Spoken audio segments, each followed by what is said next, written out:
Candace Owens was talking about Charlie Kirk and the Gateway program and just his different experience with astral projection. Let's get into it. May have been marked since he was a child. We've discussed these GATE programs that they have in school, and I just think on the basis of what he told me, that when he was really young, they wanted to drug him, but his mother said no, and he was really grateful for that.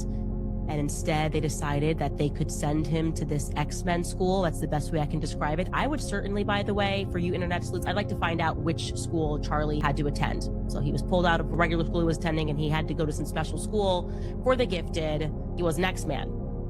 And I am of the opinion, it's an opinion, I'm allowed to have it, it's obviously not a fact, but I am of the opinion, based on the discussions I had with him, that he's been monitored since.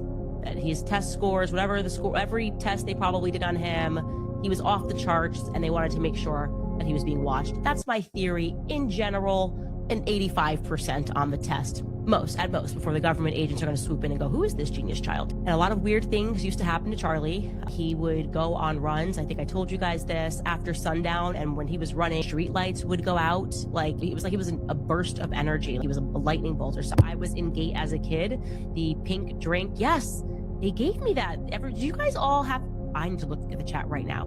Were you guys all forced to literally drink fluoride? I know that sounds crazy now that we know what it does, that it burns your pineal glands, but were you guys all forced to do that in class? Take a shot of fluoride, the pink drink, the binaural sounds, and I have narcolepsy. What they have in common is REM sleep. I think they were testing us in more ways than possible. In fact, my cousin thinks that even when they make us take hearing tests, that they're actually doing frequency tests.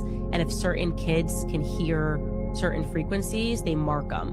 When she told me that, I was like, no, not another conspiracy that I instantly believe. Drake the Wolf writes, do you ever feel like the feds are taking notes every time their story gets picked apart so that the same mistakes aren't made in the future, or am I giving them too much credit for their? I think the cat's out of the bag, so to speak. It's out of the bag. They were doing really good for a long time. 60s was their golden decade, but I don't know, they became the magicians that believe in their own magic, and they believed in their own power, and they underestimated the power of the illusion. So it was really us believing in them that mattered more than the power that they had amassed while we believed in them. That's just perspective. Benny writes, Fuentes said on his show last night that we need to stop talking about pedos in relation to Epstein. He called the teen girls, some that are 13 and 14, barely legal. Being upset about it makes you a libtard. The only problem was him being an Israel spy.